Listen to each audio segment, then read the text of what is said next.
আপনারা দেখেন ব্যবসা বাণিজ্য কিছু নাই, অভাব অনটন লেগেই আছে।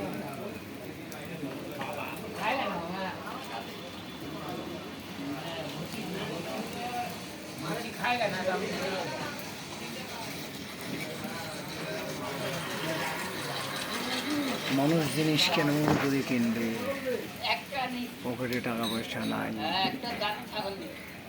দেশের পরিস্থিতি খাইতে পারতেছে না, চলতে পারতেছে না, একটার পর একটা দেশের যুদ্ধ চলছে, অভাব অনটন লেগেই আছে।